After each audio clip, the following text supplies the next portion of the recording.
Welcome to It Doesn't Hurt to Ask, brought to you by the Fundraising Lab. Over the next 3 months, we will be highlighting some of our favorite episodes that we think deserve to be heard again, or for some of you, the very first time. We'll be back with brand new episodes in September, but we hope you enjoy these great conversations. Without further ado, here's Cathy.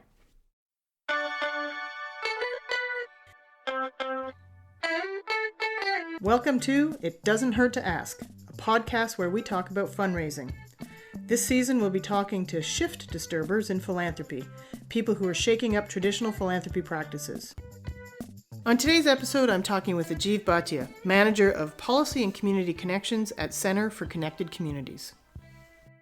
Ajeev, welcome to It Doesn't Hurt to Ask. Thank you. I'm so glad to be here, Cathy. I'm thrilled that you agreed to do this.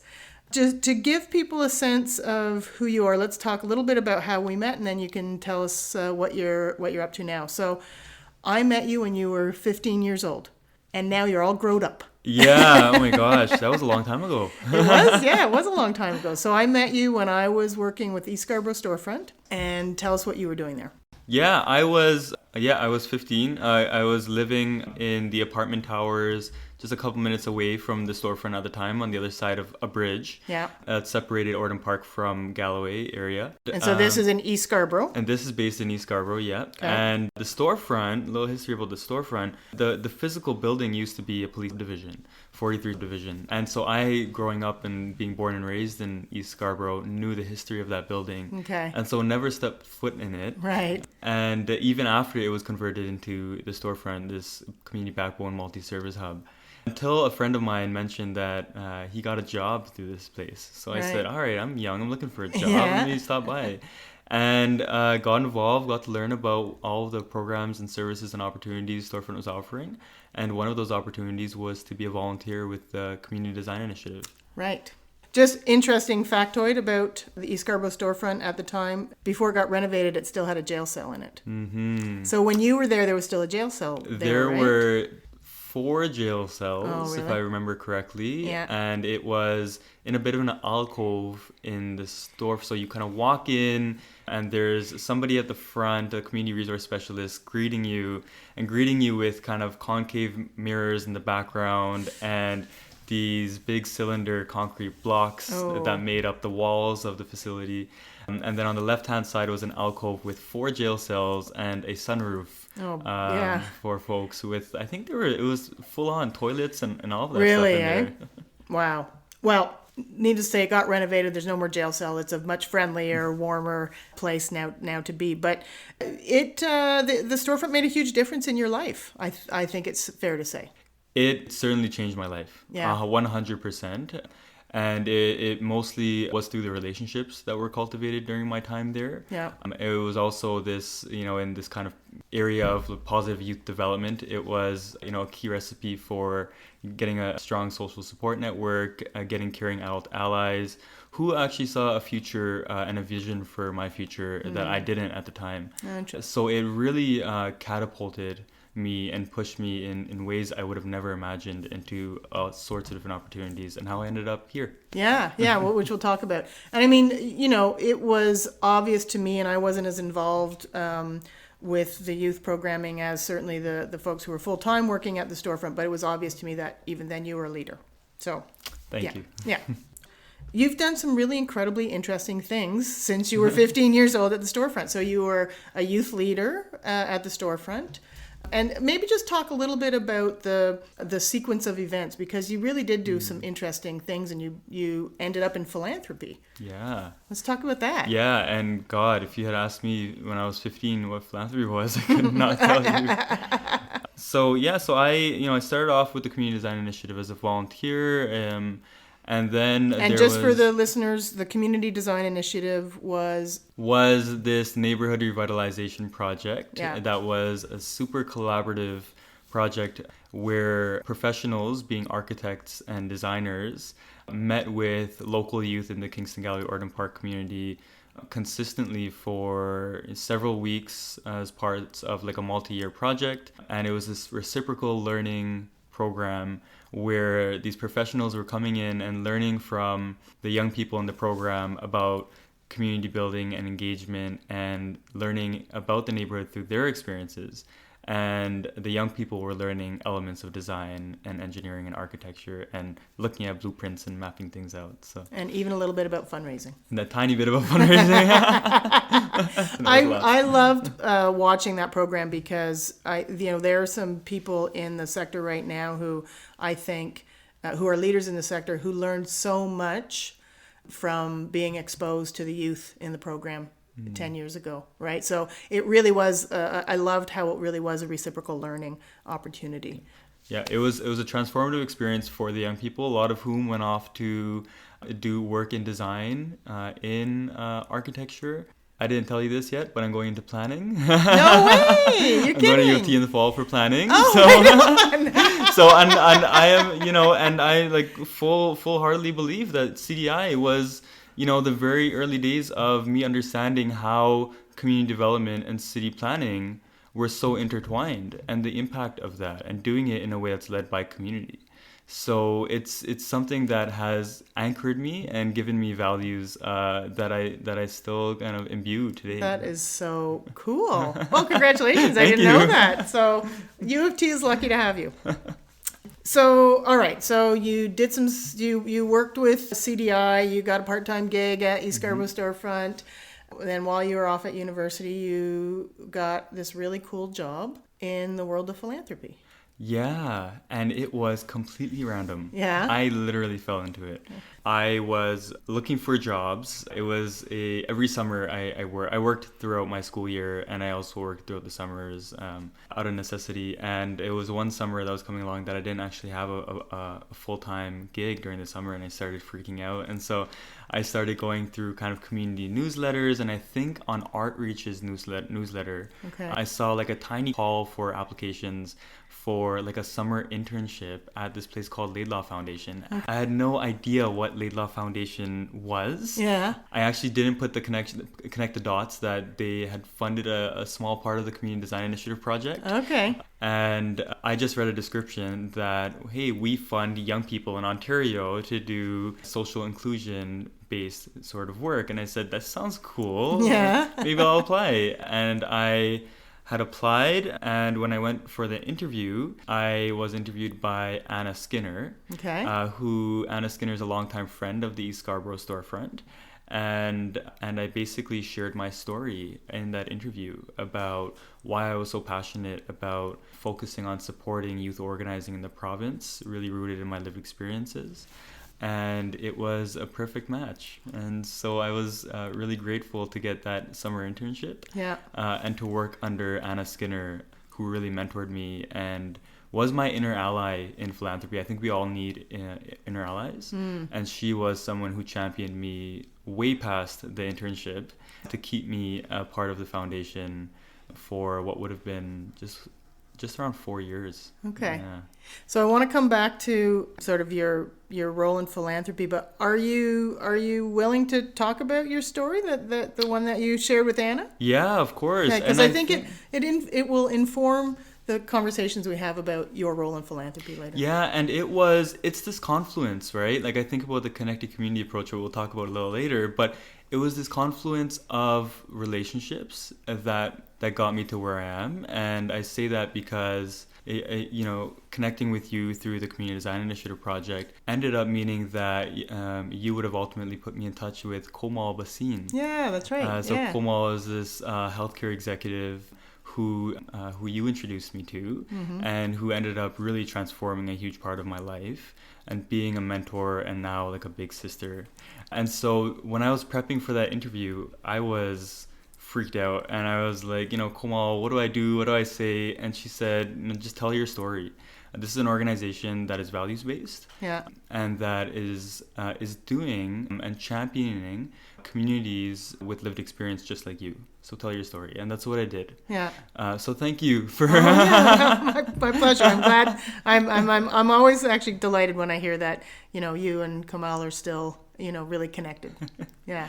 And so when I was getting interviewed, I really shared that the reason why I should be on the grant making side of an organization that supports marginalized young people is because I'm a young person who grew up in a household, where poverty was prevalent, Yeah. childhood poverty, with a dad who lived with substance abuse issues and a mom who lives with schizophrenia. Wow. So it was, in an underinvested community in East Scarborough. So it was this really like this trifecta of challenges and barriers that I was at the time continuing to try and grapple with and make sense of and position in this kind of new understanding of how systems are set up to marginalize certain communities. And so when I shared that story, it was, I think Anna is really an ally in this space in that she champions lived experience folks as the ones who should be centered in decision making. Nice, yeah. And so to have a person on the grant making side Right. who had the lived experiences Yeah. was, I think, critical to the foundation's values and to the staff team at the time. Okay. So thank you for sharing that.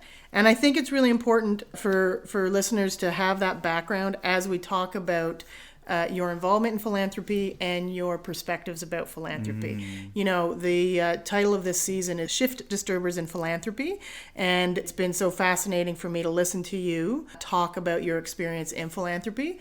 And I would say that you are among shift disturbers in the sector. Thank you. Yeah, and I mean that as a compliment, of course. So tell me about your experience of being a young Muslim man with lived experience of some of the issues that grants were supposed to be helping. And what was it like to be you in what is a pretty, I would say, white environment? Yeah, a white, hetero, patriarchal, Christian environment is really, is what is what philanthropy and the structures and the systems that make philanthropy operate are rooted in, right? And I think it's really important to unpack that and to continue to unpack it and be uncomfortable in unpacking it. And so for me and my experiences, it was this constant unpacking of duality for me.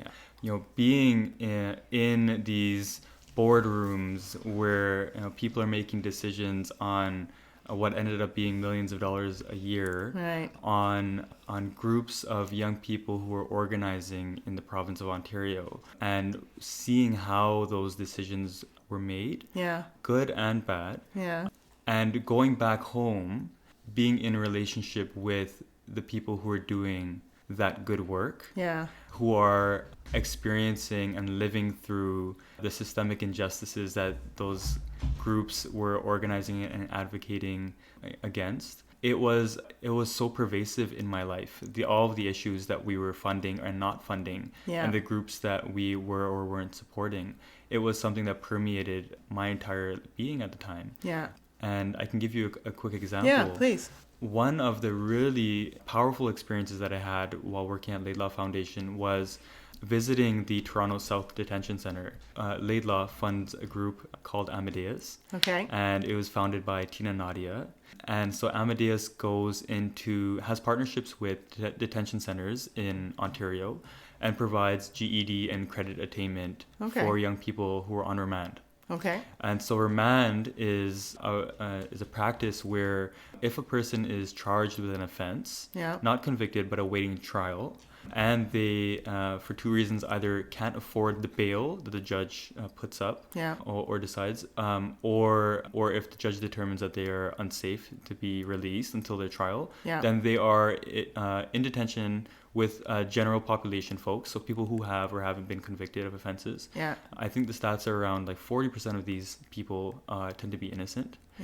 But they're stuck in remand awaiting trial. Right. And so Amadeus went into detention centers providing credit attainment for these people who are ultimately losing years of their lives. Right. And so we got to go inside Toronto South and meet some of the young people who Amadeus was supporting to do the work. And it was a moment for me where I had to pause before entering Toronto South and send some text messages off to say, hey, I'm entering Toronto South. Do you know what ranges this or that person are in? Because I'm going on a range.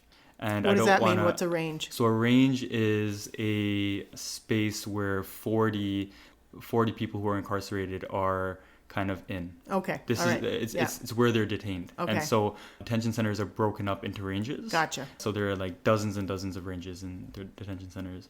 And so I said, would you, because a friend of mine's a correctional officer, and I said, well, do you happen to know if this or that person is in this range, because I'm going into it. Oh, because you knew these people. Because they were childhood friends. Yeah, wow. Really close childhood friends. Yeah. And so that's what I mean by boy. being in spaces of decision making and then having to go back home and it being a pervasive part of my life. Wow. And so it's the same part of that recipe that compelled me to continue to do the work. Yeah. That also really made it challenging when the process was problematic in how grants were made. Right. And so what was that like? I mean, to be young Muslim man with lived experience of poverty, seeing this incredibly kind of, as you said, white, Christian, heteronormative environment, making decisions on a life that you understood very differently than they did. Yeah. I was so lucky to get involved at Laidlaw because Laidlaw is really at the cutting edge of a lot of good grant making practices. Yeah. And I was in a vacuum because of that, right? I was this really young kid who was getting a really hefty taste of grant making, but from quite a progressive organization that had it ingrained in their DNA to do grant making differently. Okay. And so for me, it was inspiring and it was so meaningful. Because we got to... Laidlaw is a small organization. I think, at the time that I was there was maybe 6 or 7 staff. So what that meant was that I had my hands in all sorts of stuff. From very boots on the ground outreach and communications to like a strategic development of programming, grant-making programs, and evaluation and those pieces as well. So I had the opportunity to do kind of all levels of the work. Yeah. Which also meant designing grant-making programs in ways that are inclusive and equitable. And so what we got to do, again, under Anna's leadership, was create grant-making programs where young people with lived experiences were meaningfully engaged in the decision-making of the grants. Okay. So you were very fortunate that you were at a foundation that was progressive. What about when you were involved in the broader world of philanthropy or foundation philanthropy? As soon as you step outside the bubble of, and this was family foundations that I'm specifically talking about, but philanthropic foundations of Canada, I think, would be my arena. Okay. If you can imagine the actors who were playing in that space, so more kind of organizational, institutional folks. Right. And as soon as I stepped outside of the vacuum, that was Toronto proper foundations doing great work, including Laidlaw, it punches you in the face, right? And you realize that this progressive bubble of Toronto, with a lens of private wealth, then becomes a homogeneous group of folks. Right. And so for me, it was really about how do we share the practices that Laidlaw was doing at the time, and support and at least offer tools to support other foundations and grant makers to be doing grant making more inclusively. Right.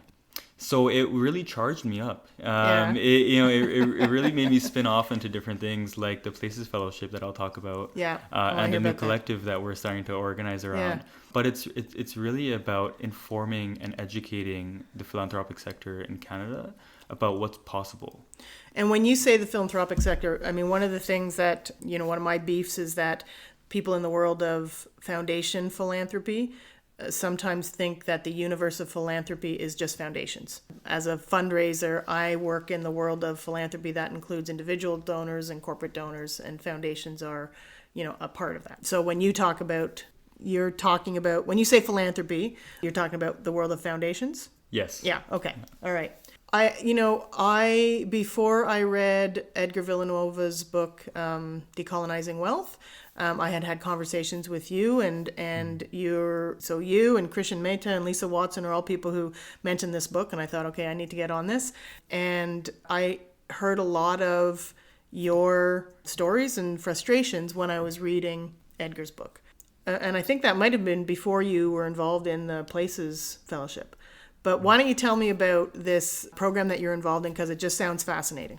It was a transformative experience. Okay. And again, charged by this idea of, whoa, Canadian organized institutional philanthropy is white male stale, but there's so much potential. Yeah. And so how do we shake it up? Yeah. So Chris Archie, the executive director of the Circle on Philanthropy and Aboriginal People in Canada, Yeah. recommended me for this US-based fellowship called Places, Professionals Learning About Communities, Equity, and Smart Growth.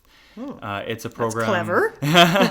It's a program of the Funders Network, which is a US-based a network of funders that shares knowledge, builds connections amongst the philanthropic community there. And so Places was a 1-year program that was site-specific. So we would go to 4 sites in the year, and you are placed in a cohort of 16 other folks who are in positions in philanthropy. Okay. It was a US-based program, so it was.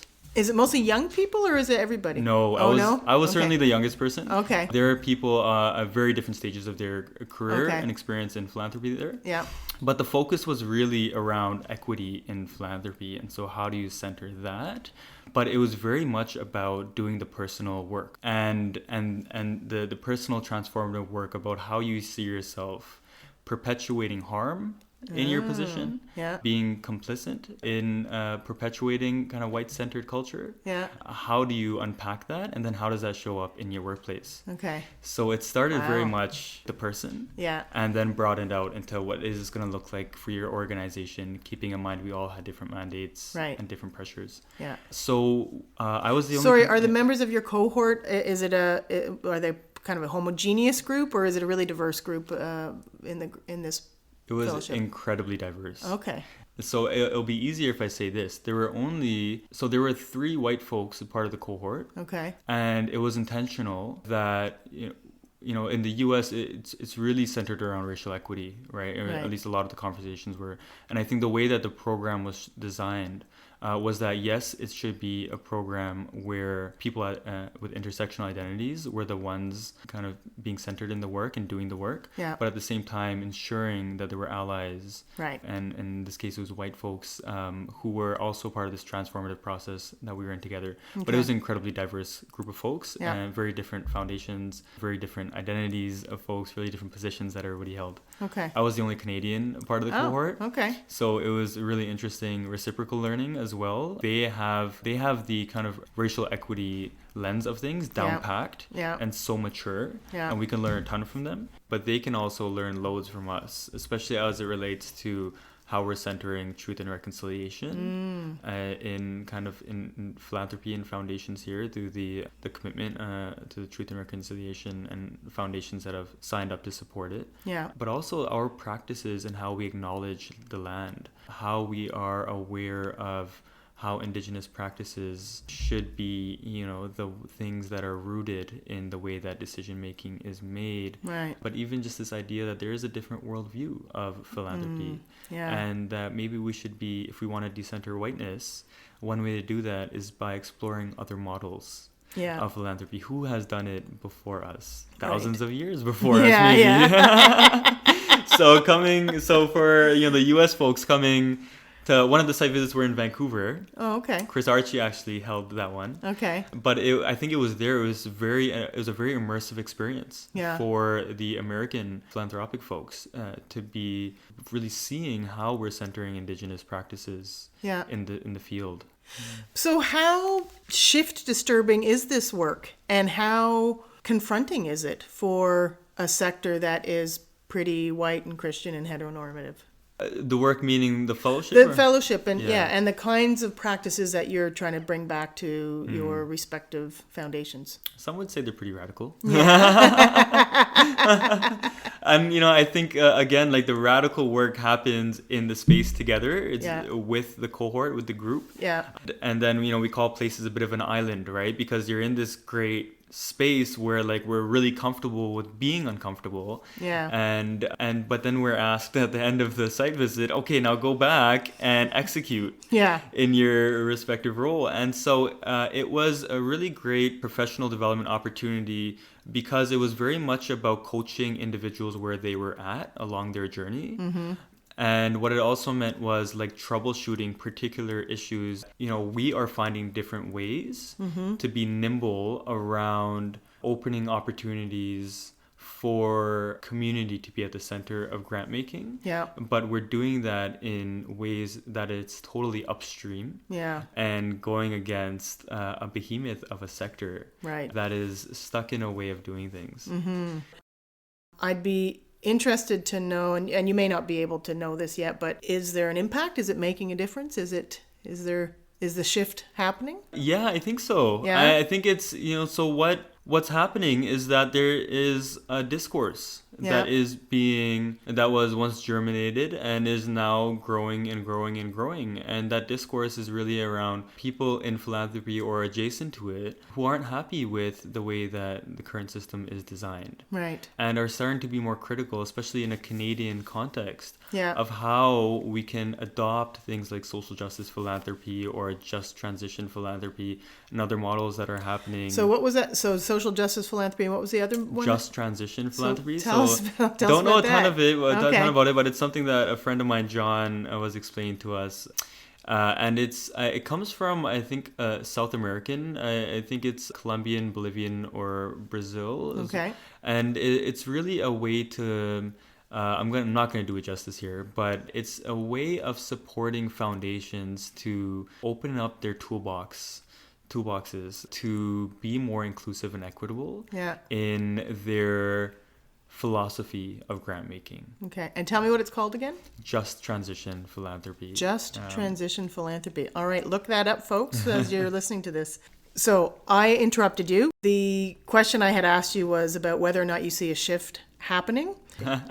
Yeah, I certainly think there is a shift happening in philanthropy, especially as it relates to the Canadian kind of space, right? We know the U.S. is quite mature in doing philanthropy differently and have great models of doing that. Are they? Yeah. 1,000 Currents is a great organization that folks should look up that is really centering grassroots leadership in grant making and in making decisions by community for community with pools of resources. Really cool. Edge is another network that provides tools, knowledge, resources in I believe countries all over the world on how to embed the principles of social justice philanthropy into organizations.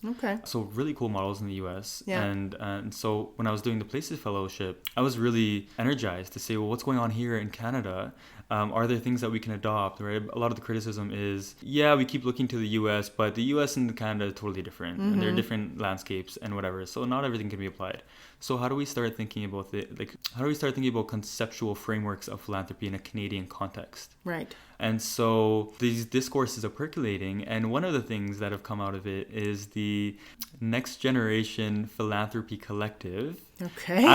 Asterisks on the name because we're still working through it. Yet? We're still working through it. We don't know if that's the name yet, but it is this informal network of young-ish people who are in philanthropy or adjacent to philanthropy who have a different vision for it in Canada. Okay. Tell me more about that. So it's exciting. We just had last weekend a bit of like a strategic planning day. So the 10 of us got together from across the province, met here in Toronto.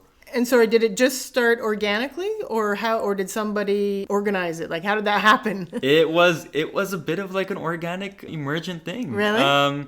John, who heads up Resource Movement. Okay. Resource Movement is a collective of young class privileged people who are either trustees to foundations or have a lot of wealth. Okay. And John helps them unpack how to give in a way that is truly equitable and does the work of community. Cool. So John and Holly, who heads up Youth in Philanthropy, which is an initiative supporting students to be grant makers, put together a session at the Philanthropic Foundations of Canada conference called the Youth Unconference. Okay. And it was a side track. It wasn't a part of the formal conference itinerary, but it happened before it actually kicked off. And it was really about a group of young people, well attended, maybe 40 or 50 people who were trustees of foundations, young people who were getting huge transfers of wealth, and then young people who were just adjacent to philanthropy, getting together and talking about what philanthropy meant to them. Huh. And I was at that, and that's where I met John and Holly. Okay. And, well, we just started scheming. Right on. And so this was what I mean, the discourse around the Canadian philanthropic sector, this is what I'm talking about, right? And so institutions that are thought to be or heralded to be kind of the thought leaders or the ones holding the space for Canadian philanthropy, like PFC, opened its doors and said, have this really radical, really different conversation about the potential of philanthropy as a part of our conference. Yeah. And that was a huge amplifier of this work, of the discourse. Yeah. And so that's where we met. And so it snowballed. And that is awesome. Yeah. And so you've had your first sort of strategic planning session together on Saturday.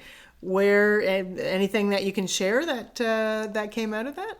Tons. We're really exploring how we can adopt different practices that are happening around the world in philanthropy, but bringing it to a Canadian context. Yeah. And so we're doing a lot of upfront work around doing some analysis of the different conceptual theories of philanthropy that exist, like social justice philanthropy and the principles and values, just transition philanthropy and others, and taking parts of those that make sense for a Canadian context. Okay. And really assembling a bit of a framework for ourselves on how what we're bringing to the spaces and the rooms that we're in, and how those are all rooted in parts of social justice philanthropy and how we see kind of the vision of philanthropy in Canada. So, but it can look like very different things. For now, what we've heard, it was a resounding, there needs to be a space for people in philanthropy who have a critical lens of it to plug into. Like, because they are operating in organizations and feel so isolated in this work. Right. People who want to see philanthropy done differently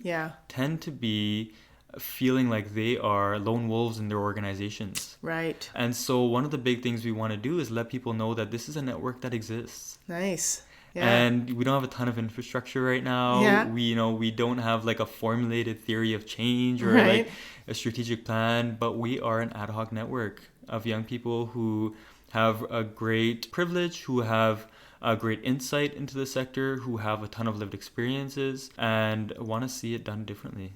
This is so cool. Yeah. Wow. Ajeev, I knew nothing about this before we started talking today. So that's really exciting. I'm really glad that you're part of that network because I think you have such an interesting perspective to bring to the sector because of your lived experience, because of your work as a grant maker, but also because of the work that you're now doing and have been doing over the years, really on the front lines of social change. And so do you want to talk a little bit about what you're doing with Center for Connected Communities these days? Yeah, sure. So for those who don't know, Center for Connected Communities is an organization that grew out of the East Scarborough storefront. Yeah. And really what it is sharing the connected community approach. And the connected community approach was basically a series of values, principles, and kind of keys, call them the 10 keys, that really were the driving force of success of the East Scarborough storefront. And so we kind of did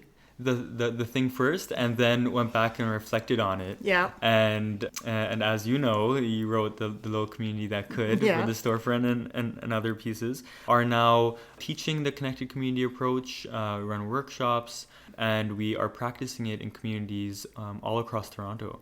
So essentially you've taken what you learned working in the community of East Scarborough storefront and now you're sharing it with other communities. Yes. Yeah. Okay.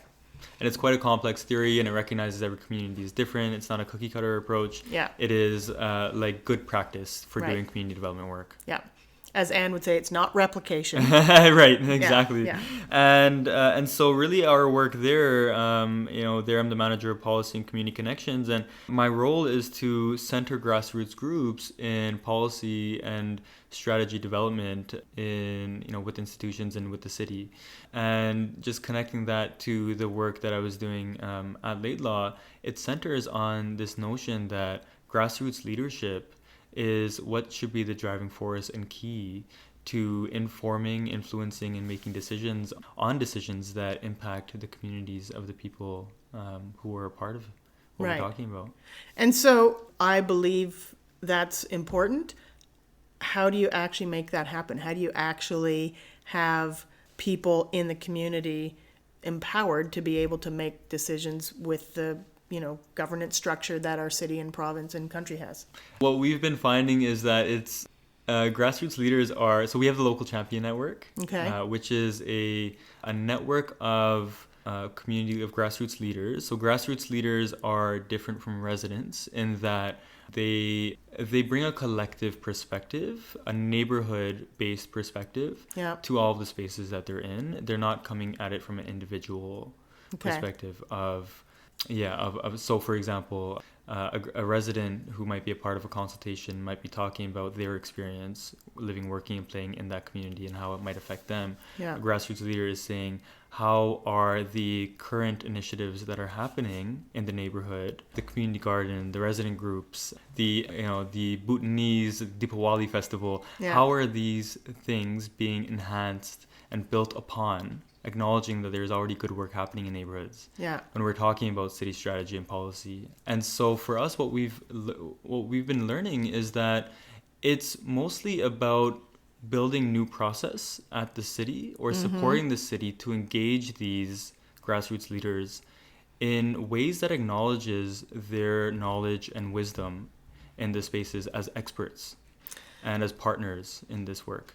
So I think that's so important that the work that you're doing isn't just with residents and community groups, that in fact you're also working with the governance structures that we have to help them understand how to engage resident leaders and community members more robustly. Yeah. That's very cool. And and funders and so all sorts of folks. So I think where the magic really happens at the intersection of grassroots groups and philanthropy is really about how are we creating new systems and structures and processes that gets the flow of resources from foundations and from donors into the hands of grassroots leaders who are typically invisible, who are typically under the radar of institutions and charities, and who don't have the stuff like the charitable status that you need to receive funds to do good work. Right. So I'm really fascinated. In fact, that was going to be one of my questions was where is that intersection between, in the world of philanthropy, you have access to bureaucrats and politicians at the city level and maybe at the provincial, I'm not sure. But I think that sharing your expertise with the philanthropy community, both foundations and individual donors, is a different, well, with individual donors, I think it's a real different kettle of fish. Any thoughts, or have you had any opportunities to do that yet? A lot of my opportunities to do that have been sharing the ways that Laidlaw has done it. Yeah. Because I really do believe Laidlaw has done it well. Yeah. And Laidlaw has fascinating structure set up. So when we talk about how philanthropy is rooted in white-centered culture, we really have to think back on the ways in which the bylaws of foundations have been written and how they have been written in ways to protect and preserve private wealth as opposed to distributing it into the community. Right. And so what's so unique about Laidlaw is written in its bylaws is that the founder was really intentional about saying that on the board of Laidlaw, there needs to be representation from community. And so instead of Laidlaw is a family foundation. Instead of having all family members on the board, there needed to be, I think it was around 9 community folks or folks who are adjacent to the work of the foundation and the mandate. Yeah. And then 3 family members. So what that also meant was that the opportunities for grant making were different, and the system and structure that Laidlaw used was different. Right. So one of those systems that, practices that are used at Laidlaw to support grassroots groups is the way in which they assign contracts to applicants, successful applicants who are grant recipients. Yeah. So at Laidlaw, we were able to fund individuals directly at the foundation by taking on the liability of risk. Oh. And so there's a particular contract that was created by a contract lawyer that allowed us to grant anyone who applied who don't have charitable status the funds directly. Okay. Oh, very cool. So I'm really interested. I mean, so you're going to U of T in the fall. Does that mean you're going to be not working at C3? No, God, no. Anne would not let that happen. So you're still going to continue you'll be working and going to school? Yeah, so I'm going to be at school part-time. Okay. I'm glad to hear that, because my next point is I can't wait to see the work that you're doing around connecting community leaders to the donor community, beyond the foundation community, because I think the foundation community, there's a certain set of systems and processes to access them, right? They're public. You can, for the most part, figure out how to reach them. Donors, individual donors, are a much bigger group of people and harder to reach, right? Because they're everywhere. So I'm really interested to see how you connect the community leaders to a constituency of donors who might be interested in something like this. So shameless plug, Yeah? we just launched Shape My City. Boom! Okay. Shape My City was inherited by C3 from Liz Reichert and team, who originally put the site together to connect city builders in Toronto. And so when we inherited it, we shifted the purpose slightly to connect grassroots community builders to each other and to Toronto, acknowledging that there's a ton of amazing work happening in the suburbs of Toronto. And so what we've done is created this site, Shape My City, where anybody can go on, create an account, and map their initiatives and events around grassroots organizing in their neighborhoods, and for anyone in Toronto to see. So to your point around how are we connecting donors and grassroots leaders, here's one way to make the invisible visible. And it's a great place to just look at the map and start checking out who's doing what in neighborhoods and understanding their work. So now we just have to figure out how to get Shape My City in front of prospective donors. Exactly. Okay. Well, I think there's a conversation to be had with the Toronto Foundation about this. I think there's been an ongoing conversation to folks over there. So we've been having this interesting conversation about the work that you're doing and the shifts that you're helping to disturb. And it implies that the sector needs to be shaken up a little bit. But why does it need to be shaken up? Maybe that's a good place to go. It is. And this was a bit of a thing that I really unpacked during the Places Fellowship experience. Anna Skinner shares me this great article by Rodney Foxworth, who is, I believe, based in Baltimore. It's called Why Black Rage is Needed in Philanthropy. Oh, okay. You can check it out online. Yeah. It's accessible. And I'm not going to do it justice here, but Rodney basically tells a story about, I believe it's him, who meets with somebody who's a CEO of a foundation there in Baltimore, and I believe it was during kind of the Baltimore uprising time, and basically said, look, our black youth are dying, and you have the resources to start catalyzing some work to move this, to address this issue. Yeah. How are you changing your grant making? And to which the response was, it's not a great time in our strategic planning to start thinking about that. Right. And so Rodney unpacks this piece of rage in philanthropy. And it's something that, again, with my lived experiences and seeing how decisions are made and how slow they can be, something that I was really dealing with in my position and time at Laidlaw. Yeah. And so it got me to a point of understanding why urgency is so needed in philanthropy, why we need to be distributing more than 3.5% of foundation endowments in order to sit on a ton of money that's being invested in the markets. Right. When there are people dying. Right. When there are issues and there are systems attacking communities. And so for me, the reason why I think philanthropy needs to change is because it lacks this ethos of urgency. Right. that the communities that they make grants to are consistently feeling and experiencing. And so, I think that philanthropy obviously offers a great degree of privilege and power. And it's really dependent on the folks who are in those positions to either act with urgency in order to change the way things are done to be more meaningful and impactful, or to continue to do things the way that they have already been done, Right. And not change the way that practices are happening in foundations and grant making is done. And in doing so, perpetuating a lot of problematic issues. Right. Well, I have to say, Ajeev, that this conversation has given me great cause for hope, because I see the work that people like you are doing, and I see the work that Center for Connected Communities is doing to give community leaders a platform. And then I see groups like Toronto Foundation that are working to show donors a different Toronto and a different opportunity for their philanthropy. And as those two come closer together, I think some important and interesting shifts will continue. So you're part of that shift that's taking place, and I think the sector couldn't be in better hands. Yay, thanks, Cathy.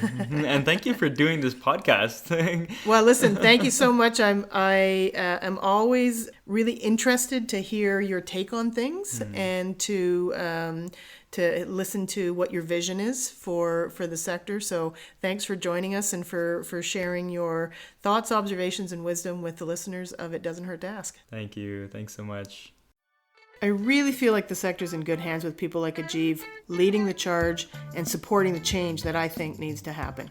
If you have questions, kudos, or concerns you'd like to share, or you want to stay up to date with the latest news about our podcast, visit cathyman.ca/podcast and sign up to our email list. The great music you hear on this podcast is Dog Days by Isaac Joel. My thanks to Anne Lemessurier for making this podcast a reality and generally being so great to work with. And like my mama always said, it doesn't hurt to ask.